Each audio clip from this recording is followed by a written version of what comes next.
Hello every one, welcome to first step future India.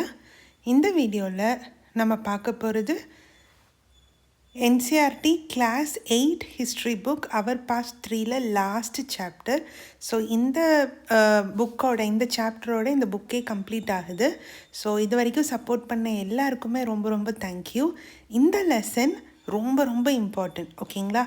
As a இந்தியனாக எடுத்துக்கிட்டாலும் சரி, as a human பீயிங்காக எடுத்துக்கிட்டாலும் சரி, இல்லை நீங்கள் காம்படேட்டிவ் எக்ஸாம் ப்ரிப்பேர் பண்ணுறதா எடுத்துக்கிட்டாலும் சரி, ஸ்கூலில் கரிக்குலம் ரிலேட்டடாக எடுத்துக்கிட்டாலும் சரி, ரொம்ப ரொம்ப இம்பார்ட்டண்ட். எல்லா ஆஸ்பெக்ட்லேயும் ரொம்ப இம்பார்ட்டண்ட். ஏன் இம்பார்ட்டண்ட் அப்படின்னு நீங்கள் கேட்டிங்கன்னா, நம்ம ஒரு நேஷனாக என்டையர் பீப்புளுமே, அதாவது மெஜாரிட்டி ஆஃப் பீப்புள் வந்து அந்த இண்டிபெண்டன்ஸை நோக்கி எப்படியெல்லாம் போராடணும், ஒரே விஷயத்துக்கு எவ்வளோ டிஃப்ரெண்ட் டைப் ஆஃப் அப்ரோச்சஸ் நம்ம பண்ணி அந்த ஒரு விஷயத்தை அடைஞ்சிருக்கோம். ஒரு நாட்டோட ஒரு ஹெட், ஒரு கவர்மெண்ட்டே நம்ம மாற்றிருக்கோம். புதுசாக நம்மளே ஒரு கவர்மெண்ட்டை உருவாக்கியிருக்கோம். ஸோ நீங்கள் நல்லா யோசித்து பார்த்தீங்கன்னா, பிரிட்டிஷ் வர்றதுக்கு முன்னாடி ராஜாக்கள் ராணிகள் ஆளக்கூடிய ஒரு மொனார்கி டைப் ஆஃப் கவர்மெண்ட்டில் தான் நம்மளாம் வாழ்ந்துருந்தோம், இல்லைங்களா? பட் அதுக்கப்புறமா பிரிட்டிஷ் வந்தாங்க. பிரிட்டிஷ் டோட்டலாக ஒரு ஃபாரினர். அவங்க பேசினது லாங்குவேஜ் ஆகட்டும், இல்லை அவங்களோட அட்மினிஸ்ட்ரேஷன் ஆகட்டும், எல்லாமே நம்மளுக்கு ரொம்ப டிஃப்ரெண்ட்டாக இருந்தது. ஆனால் அந்த ராஜாங்கள் வந்து நம்மளை ஆண்ட சமயத்தில் வந்து பார்த்திங்கன்னா ஒரு ஈக்குவாலிட்டி கிடையாது. எல்லா மக்களும் எல்லா ஜெண்டரும் ஒரே மாதிரி நம்ம வாழலை. இன்றைக்கி நம்மளுக்கு இருக்கக்கூடிய ரைட்ஸ் ஆகட்டும், நம்ம இன்றைக்கி வாழக்கூடிய நம்மளோட லைஃப் ஸ்டைல் ஆகட்டும், எதுவுமே அந்த மொனார்கி டைமில் நம்மளுக்கு கிடைக்கல. பட் இந்த பிரிட்டிஷ் வந்ததுக்கப்புறமா ஓவராலாகவே ஒன்றா நம்ம வந்து சப்ரஸ் ஆகப்பட்டோம். அதுக்கப்புறமா எல்லா மக்களும் ஈக்குவல் தான். ஆணானாலும் பெண்ணானாலும் எந்த காஸ்டாக இருந்தாலும் எல்லாருக்குமே ஈக்குவல் ஆப்பர்ச்சுனிட்டி கிடைக்கிறதுக்கு இந்த பிரிட்டிஷ் வந்தது ஒரு காரணமாக அமைஞ்சிருக்கு. இல்லைன்னா நம்மளுக்கு இன்னுமே இந்த ஃபார்ம் ஆஃப் லைஃப் நம்மளுக்கு வாழ தெரிஞ்சிருக்காது. ஸோ பிரிட்டிஷ் வந்து எவ்வளோ கஷ்டங்கள் கொடுத்துருந்தாலும் at the end of the time நம்மளுக்கு இன்றைக்கி நம்ம வாழ்கிற இந்த லைஃப் வந்து கிடச்சிருக்கு, ஓகேங்களா? ஸோ அது எப்படி கிடச்சிது, பீப்புள் எப்படி அதுக்கு கேதர் ஆனாங்க, என்னென்ன மாதிரி போராட்டம் பண்ணி ஒரு நாட்டோட தலையெழுத்தையே மாற்றிருக்காங்கன்றது க்ரொனாலாஜிக்கல் ஆர்டராக முக்கியமான இந்த நேஷ்னல் லீடர்ஸ் இருக்காங்க பார்த்திங்களா, அவங்க எப்படியெல்லாம் போராடினாங்க, அவங்களோட ஐடியாலஜி எப்படி இருந்தது, மக்கள் எப்படி ரியாக்ட் பண்ணாங்க அப்படின்னு ரொம்ப அழகாக கொடுத்துருக்காங்க. ஸோ காம்படிட்டிவ் எக்ஸாம் படிக்கிறவங்க இந்த லெசனை ரொம்பவே தெளிவாக படிக்கணும், க்ரொனாலாஜிக்கல் ஆர்டராக படிக்கணும்.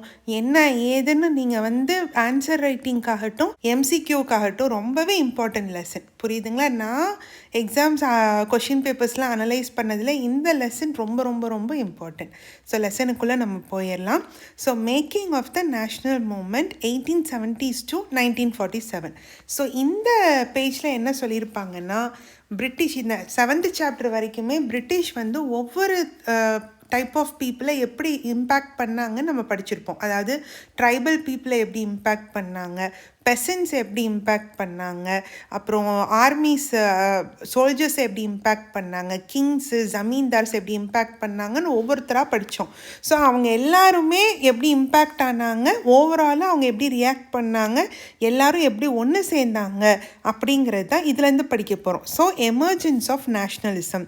நேஷ்னலிசம் அப்படிங்கிறது என்னது, அந்த எல்லாருமே சேர்ந்து நம்ம இந்தியன் அப்படிங்கிற ஒரு உணர்வு வருது பார்த்திங்களா, அதுதான் நேஷ்னலிசம். நம்ம எல்லாருமே ஒரே நாட்டு ஆளுங்க, நம்ம எல்லாரும் ஒன்று, அப்படி நம்மளால் ஆண்டுக்க முடியும்னு ஒரே ஒரு தாட்டை, ஒரு ஐடியாலஜியை எல்லாருமே எடுத்துக்கிறாங்க பார்த்திங்களா, அதுதான் எமர்ஜென்ஸ் ஆஃப் நேஷ்னலிசம்.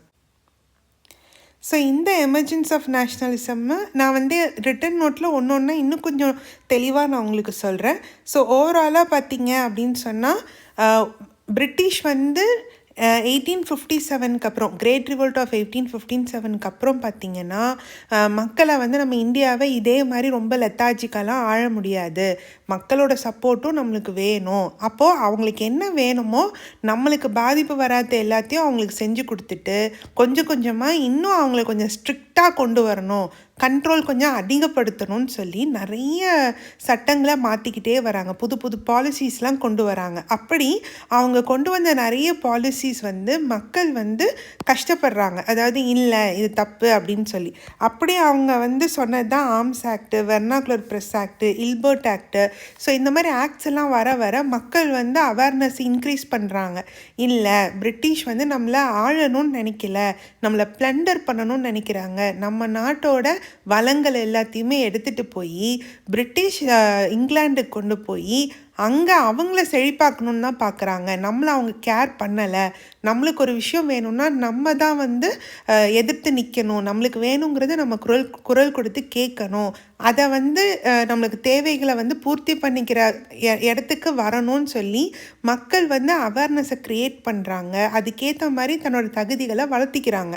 ஸோ அப்படி எப்படி வளர்த்திக்கிட்டாங்கங்கிறது தான் இந்த பேராகிராஃப்லலாம் இருக்குது. ஓகேங்களா? ஸோ மெயினாக நேஷன் இன் த மேக்கிங் காங்கிரஸ் அப்படின்றது ஒன்று உருவாகுது. அது நம்மளுக்கு ஆல்ரெடி தெரியும், இந்தியன் நேஷ்னல் காங்கிரஸ். அப்போது என்டையர் இந்தியாலேயுமே இருக்கக்கூடிய படித்தவங்க எல்லாருமே ஒன்று சேர்றாங்க. ஓகேங்களா? ஒன்று சேர்ந்து அவங்கவுங்க ஸ்டேட்டில் என்ன பிரச்சனை, என்ன தான் வேணும், பிரிட்டிஷ்கிட்ட இருந்து நம்மளுக்கு என்னென்ன தேவைப்படுது அப்படின்னு ஒரு லிஸ்ட்டு போட்டு அவங்க என்ன சொல்கிறாங்கன்னா, நம்ம போய் பிரிட்டிஷ்கிட்ட நியாயமாக அவங்களுக்குன்னு ஒரு சிஸ்டம் இருக்குது. அந்த சிஸ்டம் வந்து நம்ம படிச்சிருக்கோம், நம்மளுக்கு இப்போ தெரியும். ஸோ அந்த சிஸ்டம் படி நம்ம போய் நியாயமாக மனு கொடுத்து எல்லாம் கேட்டோம்னா அவங்க நம்மளுக்கு தேவையானதை செஞ்சு கொடுப்பாங்க. நம்ம அவங்கக்கிட்ட பிரச்சனை பண்ணாமல் சண்டை போடாமல் அவங்களோட சிஸ்டமுக்கு ஏற்ற மாதிரி நம்ம போனோன்னா கண்டிப்பாக அவங்க நம்மளுக்கு நல்லது செய்வாங்க, நம்மளோட தேவைகளை எல்லாமே சரி பண்ணுவாங்க அப்படின்னு சொல்லிட்டு ஒரு கூட்டம் ஒன்று சேர்றாங்க. ஸோ அந்த கம்யூனிட்டி தான் இந்தியன் நேஷ்னல் காங்கிரஸ். இதில் மெயினாக எல்லா படித்தவங்களும் எல்லா ஸ்டேட்டில் இருக்கிற முக்கியமானவங்களும் இங்கே ஒன்று சேர்றாங்க. ஓகேங்களா? ஸோ இந்த நேஷ்னல் காங்கிரஸ் தான் உங்களுக்கு கொஞ்ச நாளில் வந்து மாட்ரேட்ஸ், ரேடிக்கல்ஸ் அப்படின்லாம் பிரியும். இந்த ரேடிக்கல் குரூப் அப்படிங்கிறவங்க யாருன்னு பார்த்தீங்கன்னா, அவங்க வந்து பிரிட்டிஷ்கிட்ட நீங்கள் கேட்டுக்கிட்டே இருந்தீங்கன்னா அவங்களும் நான் தரேன், நான் செய்கிறேன், நான் செய்கிறேன்னு சொல்லிட்டு நம்மளை காக்க வச்சுக்கிட்டே தான் இருப்பாங்க. அவங்க பண்ணுறத பண்ணிகிட்டே தான் இருப்பாங்க. அவங்க நம்மளை ப்ளண்டர் பண்ணுறது பண்ணிகிட்டே தான் இருக்காங்க. நம்ம நல்லா இருக்கணும்னு அவங்க நினைக்கல. நம்மளுக்கு வேணுங்கிறத நம்ம வைலன்ஸ் மூலமாக, ப்ரொட்டஸ்ட் மூலமாக அப்படி தான் நம்ம வந்து அவங்கக்கிட்டேருந்து எடுக்க முடியும். நம்ம கேட்டால் அவங்க கொடுக்க மாட்டாங்க. நம்மளுக்கு வேணுங்கிறத நம்ம தான் எடுத்துக்கணும் அப்படிங்கிற குரூப் தான் ரேடிக்கல்ஸ். ஓகேங்களா? ஸோ இதெல்லாம் வந்து நம்மளோட இந்தியன்ஸுக்குள்ளேயே அந்த அப்ரோச்சஸ் மாறுறதுன்னு நம்மளுக்கு தெரியும். ஒருத்தர் வந்து நம்ம படிச்சிருக்கோம், அவங்களோட சிஸ்டம் படி போகலாம், ப்ரொசீஜர் படி போகலாம் அப்படின்னு ஒருத்தரும், இல்லை அவங்க அதெல்லாம் வந்து அக்செப்ட் பண்ணிக்க மாட்டாங்க, அவங்க இந்தியன்ஸ்னாவே கீழே தான் வச்சுருக்காங்க அப்படிங்கிறதும் இந்த 2 விதமான அப்ரோச்சஸுமே ரொம்ப மெஜாரிட்டியாக இருந்திருக்கு. ஓகேங்களா?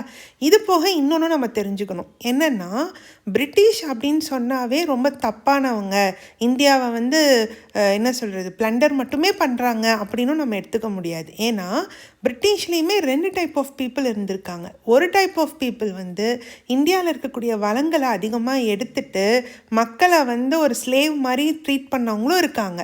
அவங்க எப்படின்னா, உங்களை விட நாங்கள் ரொம்ப ரொம்ப முன்னேறி இருக்கோம், நாங்கள் வந்து சயின்டிஃபிக் மெத்தடை படிக்கிறோம், எங்களோட எஜுகேஷன், எங்களோட லைஃப் ஸ்டைல் எல்லாமே வந்து ரொம்ப முன்னாடி இருக்குது, நீங்கள் ரொம்ப பின்னாடி இருக்கீங்க, நீங்கள் இன்னும் வளரவே இல்லை, உங்களை வளர்த்துறது எங்களோட கடமை, இந்த மாதிரிலாம் சொல்லி டாமினன்ஸை காமிச்சது ஒரு குரூப்பு.